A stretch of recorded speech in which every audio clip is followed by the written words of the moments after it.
ಪ್ರತಿಯೊಂದು ಸ್ತರದಲ್ಲಿಯೂ ನಮ್ಮ ಹಕ್ಕನ್ನು ನಾವು ಭಾರಿ ಗಟ್ಟಿಯಾಗಿ ಧ್ವನಿಯಲ್ಲಿ ಕೇಳ್ತೇವೆ. ಆದರೆ ನಾವು ನಮ್ಮ ಕರ್ತವ್ಯವನ್ನು ಮಾಡುವುದಿಲ್ಲ. ನಮ್ಮ ತುಳುನಾಡ ಸಂಸ್ಕಾರ ಹೇಗೆ, ಸಂಸ್ಕೃತಿ ಹೇಗೆ ಎಲ್ಲ ನಿಮ್ಗೆ ಗೊತ್ತುಂಟು. ಆದರೆ ಒಂದಷ್ಟು ಅದರ ಒಳನಾಡಿ ನಿಮ್ಗೆ ಗೊತ್ತಿಲ್ಲ ಅಂತ ಭಾವಿಸ್ತೇನೆ. ನಾನೀಗ ನೇಜಿ ನೆಟ್ಟದ್ದು ನೋಡಿದ್ರಲ್ಲ, ನಾನು ನೆಟ್ಟವನೇ. ಸ್ಕೂಲಿಗೆ ಹೋಗುವಾಗ ಗದ್ದೆ ಉತ್ತು ನೆಟ್ಟು ಹೋದವನು ನಾನು.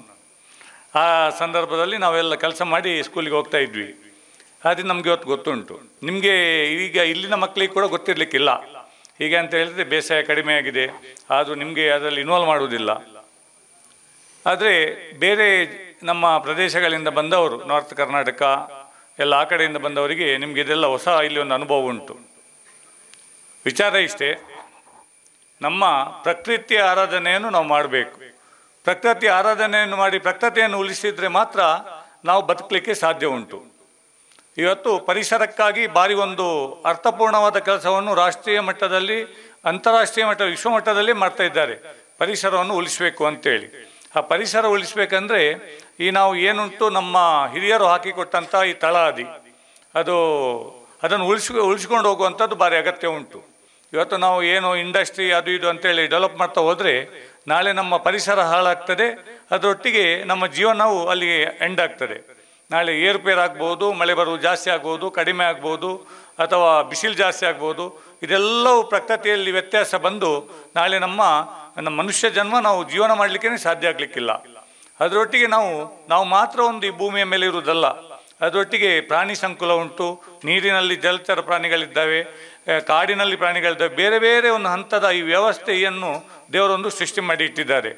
ಅದನ್ನು ಒಳ್ಳೆ ರೀತಿಯಲ್ಲಿ ಉಳಿಸ್ಬೇಕಂದ್ರೆ ಈ ಪ್ರಕೃತಿಯೊಂದಿಗೆ ನಾವಿರಬೇಕು.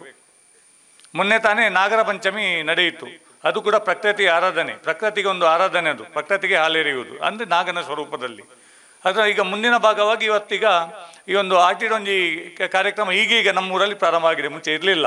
ಮುಂಚೆ ಅಂದರೆ ಇದು ನಮ್ಮ ದೈನಂದಿನ ಚಟುವಟಿಕೆ ಆಗಿತ್ತು. ಈಗ ದೈನಂದಿನ ಚಟುವಟಿಕೆ ಕಮ್ಮಿ ಆಗ್ತಾ ಬರುವಾಗ ಈಗ ಇಂಥ ಒಂದು ಕಾರ್ಯಕ್ರಮಗಳ ಮುಖಾಂತರ ನಾವು ಉಳಿಸ್ಕೊಂಡು ಹೋಗಬೇಕು, ನಮ್ಮ ಮಕ್ಕಳಿಗೆ ಗೊತ್ತಾಗಬೇಕು, ಮುಂದಿನ ಸಮಾಜಕ್ಕೆ ಇದು ಉಳಿಬೇಕು ಅಂತೇಳಿ ಎಲ್ಲ ಸಂಘ ಸಂಸ್ಥೆಗಳು, ಅನಂತರ ಬೇರೆ ಬೇರೆ ರಾಜಕೀಯ ಪಕ್ಷಗಳಿರ್ಬೋದು, ಇಂಥ ಶಿಕ್ಷಣ ಸಂಸ್ಥೆಗಳಲ್ಲಿ ಇಲ್ಲಿ ಮಾತ್ರ ಕಾಣ್ತದೆ, ಬೇರೆಯಲ್ಲಿ ಇರಲಿಕ್ಕಿಲ್ಲ. ಕ್ರಿಯೇಟಿವಲ್ಲಿ ಮಾತ್ರ ಈಗ ಇಷ್ಟೊತ್ತು, ಬೇರೆ ಸಂಸ್ಥೆಯಲ್ಲಿ ಪ್ರಾರಂಭ ಆಗಲಿಲ್ಲ. ಆದರೆ ಇಂಥ ಒಂದು ವ್ಯವಸ್ಥೆಯನ್ನು ಮಾಡ್ಕೊಂಡು ಬರ್ತಾ ಇದ್ದಾರೆ. ಅಂದರೆ ನಮಗೆ ಈ ಬಗ್ಗೆ ಅರಿವು ಬೇಕು. ಮುಂದಿನ ಸಮಾಜ ಒಳ್ಳೆ ರೀತಿಯಲ್ಲಿ ಉಳಿಬೇಕಂದ್ರೆ ಅದು ಹೇಗೆ ಉಳಿಬೇಕು ಅನ್ನುವಂಥದ್ದು ಒಂದು ಆಲೋಚನೆ ಈ ಒಂದು ಕಾರ್ಯಕ್ರಮದಲ್ಲಿ ಉಂಟು. ಮಕ್ಕಳೇ, ನಿಮಗೆ ನಾನು ಹೇಳಬೇಕಂತಿಲ್ಲ, ನಿಮ್ಮ ಹಿರಿಯರು ಈ ಕ್ರಿಯೇಟಿವ್ ಸ್ಕೂಲಿಗೆ ಮಕ್ಕಳನ್ನು ಹಾಕಬೇಕಾದ್ರೆ ಅದು ಯಾಕೆ ಸೆಲೆಕ್ಟ್ ಮಾಡಿದ್ದಾರೆ ನಿಮಗೆ ಗೊತ್ತಿರಲಿಕ್ಕಿಲ್ಲ. ಯಾವ ಸ್ಕೂಲ್ ಒಳ್ಳೆಯದು, ಯಾವ ಕ್ಯಾಂಪಸ್ ಒಳ್ಳೆಯದು ಅಂತೇಳಿ. ಆದರೆ ಕ್ರಿಯೇಟಿವ್ ಇವತ್ತು ಒಂದು ಮಾದರಿಯಾಗಿ, ಇಡೀ ರಾಜ್ಯಕ್ಕೆ ಮಾದರಿಯಾಗಿ ಒಂದು ಸಂಸ್ಥೆಯಲ್ಲಿ ಕಟ್ಟಿದ್ದಾರೆ. ಆದರೆ ಅವರ ಉದ್ದೇಶ ಇಷ್ಟೇ, ಇಡೀ ನಮ್ಮ ಸಮಾಜ ಒಳ್ಳೆಯದಾಗಬೇಕು, ಮುಂದಿನ ಭವಿಷ್ಯತ್ತಿನ ಸಮಾಜಕ್ಕಾಗಿ ಮಕ್ಕಳನ್ನು ಒಳ್ಳೆ ರೀತಿಯಲ್ಲಿ ತಯಾರು ಮಾಡಬೇಕು ಅಂತೇಳಿ ಅದಕ್ಕೆ ಬೇರೆ ಬೇರೆ ಕಾರ್ಯಕ್ರಮಗಳನ್ನು ಹಾಕ್ಕೊಂಡಿದ್ದಾರೆ.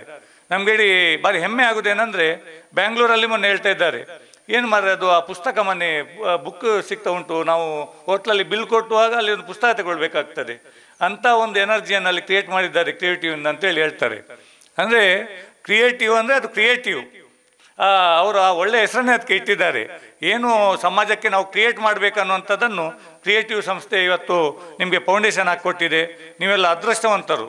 ನೀವು ಇಲ್ಲಿಯ ಎಲ್ಲ ವಿಚಾರಗಳನ್ನು ತಿಳ್ಕೊಳ್ಬೇಕು. ಮುಂದಿನ ಸಮಾಜದಲ್ಲಿ ನಾವು ಹೇಗೆ ಬದುಕಬೇಕು, ನಮ್ಮ ಕರ್ತವ್ಯ ಏನು, ನಾವು ಹಕ್ಕನ್ನು ಎಲ್ಲ ಕಡೆ ಕೇಳ್ತೇವೆ. ನಮ್ಮ ಈ ಪ್ರಜಾಪ್ರಭುತ್ವ ವ್ಯವಸ್ಥೆಯಲ್ಲಿ ಭಾರಿ ಸುಂದರವಾದ ವ್ಯವಸ್ಥೆ, ನಾವೆಲ್ಲ ಸ್ವತಂತ್ರವಾಗಿ ಬದುಕಬಹುದು. ಇದರಲ್ಲಿ ಪ್ರತಿಯೊಂದು ಸ್ತರದಲ್ಲಿಯೂ ನಮ್ಮ ಹಕ್ಕನ್ನು ನಾವು ಭಾರಿ ಗಟ್ಟಿಯಾಗಿ ಧ್ವನಿಯಲ್ಲಿ ಕೇಳ್ತೇವೆ. ಆದರೆ ನಾವು ನಮ್ಮ ಕರ್ತವ್ಯವನ್ನು ಮಾಡುವುದಿಲ್ಲ. ಆ ನಮ್ಮ ಕರ್ತವ್ಯವನ್ನು ಕೂಡ ಏನು ಮಾಡಬೇಕು ಅಂತೇಳಿ ನಾವು ನೋಡಿ, ಆಗ ಸಮಾಜವನ್ನು ಹೇಗೆ ಮಾಡಬೇಕು, ನನ್ನ ಏನು ಕ್ಷೇತ್ರದಲ್ಲಿ ನಾನೇನು ಕೆಲಸ ಮಾಡಬೇಕು, ಆ ಒಂದು ವ್ಯವಸ್ಥೆಯನ್ನು ಉಳಿಸಲಿಕ್ಕೆ ನಾನೇನು ಮಾಡಬೇಕು ಅನ್ನುವಂಥ ವಿಚಾರವನ್ನು ನೀವೆಲ್ಲರೂ ಮನಗಾಣಬೇಕು.